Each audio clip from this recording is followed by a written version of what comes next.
Hello viewers, আসসালামু আলাইকুম। সবাই কেমন আছেন? আশা করি সবাই ভালো আছেন। দেশ ও দেশের বাইরে থেকে তন্ত্রমন্ত্র সাধনা আজকে চ্যানেলটি এই মুহূর্তে যারা দেখছেন সবাইকে জানাই আন্তরিক প্রীতি ও শুভেচ্ছা।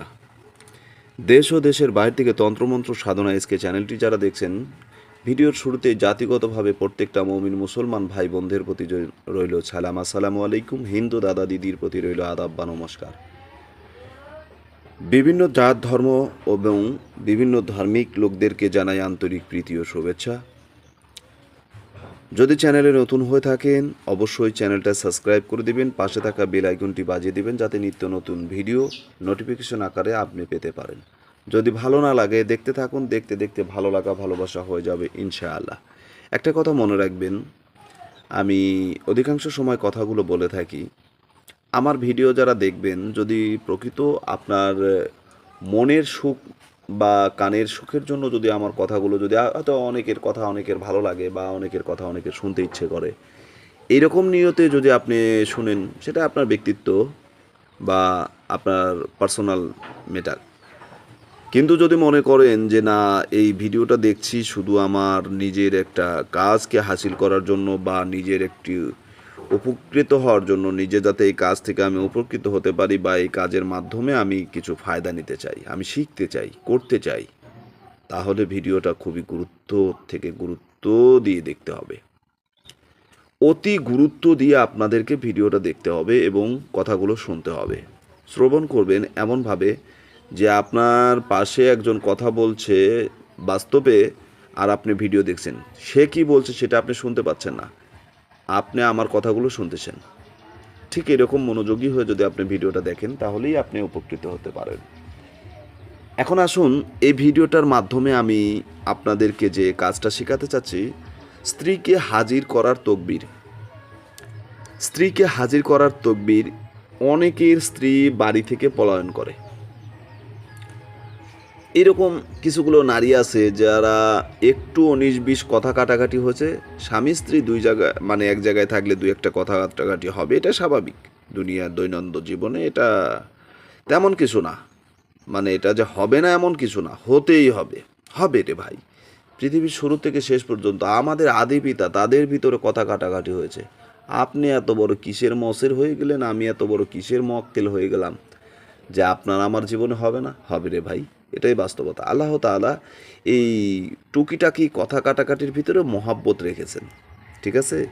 তো যাই হোক, এর ভিতরেও যারা এই মহাব্বতটাকে বোঝে না, দেখা যায় সামান্য একটু কথা কাটাকাটি নিয়ে সেটাকে বাপের বাড়ি যায় সাজাচ্ছে গোছাচ্ছে এবং বাপের বাড়ি যায় মনে করেন যে ভাত খাবো না, ওর সংসার করব না, ও আমাকে জ্বালায় মারধর করে, বিভিন্ন বিভিন্ন রেওয়াতে আপনাকে মনে করেন হেও করে ফেলেছে। আর বিশেষ করে কিছুগুলো পুরুষ আছে যারা শান্তশিষ্ট ভদ্র মার্জিত, কিন্তু স্ত্রীকে অতিরিক্ত ভালোবেসে নিজের জীবনের সমস্ত উপার্জনগুলো তাদের নামে দিয়েছে, বাড়ি ঘর টাকা পয়সা সব কিছু দিয়েছে ভালোবাসার টানে।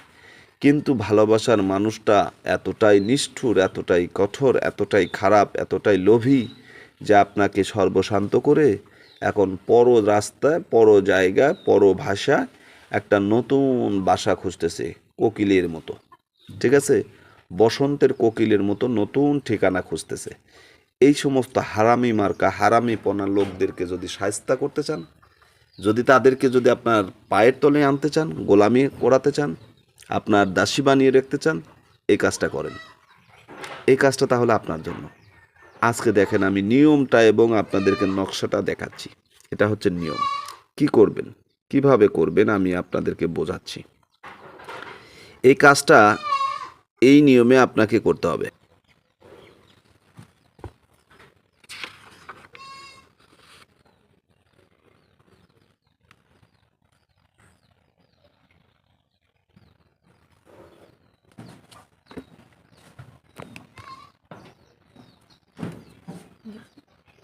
একটা পটল দেবে, একটা আলু দিয়ে পাঙ্গাস মাছ পড়তে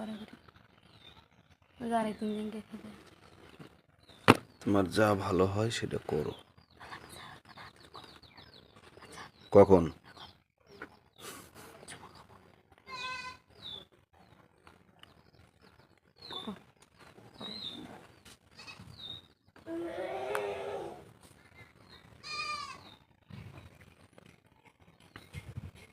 এটা হচ্ছে নকশা, ঠিক আছে?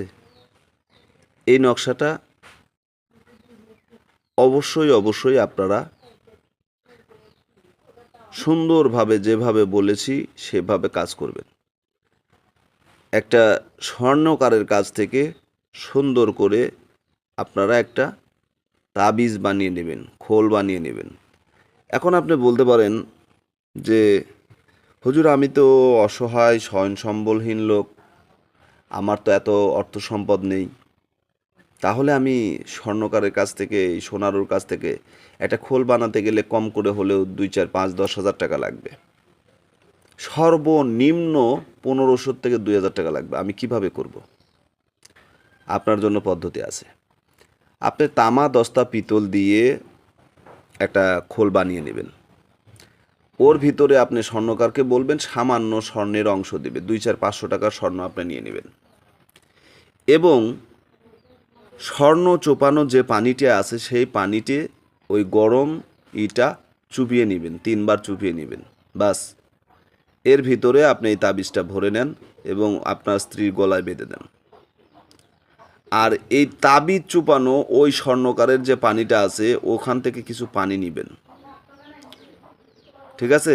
ওই পানিটা এই তাবিজ চুপানো পানির সাথে মিশ করে আপনার স্ত্রীকে খাওয়াই দিবেন। আজীবনের জন্য সে আপনার বশীভূত হয়ে যাবে, দাসী হয়ে যাবে, ঠিক আছে? যতই ছ্যাঁক দেন আর ছোঁকা দেন, ও আর দৌড় দিতে পারবে না। একটা কথা মনে রাখবেন, ও আর দৌড় দিতে পারবে না। আশা করি বুঝতে পেরেছেন। ভালো থাকুন, সুস্থ থাকুন, সকলের সুস্বাস্থ্য দীর্ঘায়ু কামনা করে আজকের মতো বিদায় নিচ্ছি। আল্লাহ হাফেজ।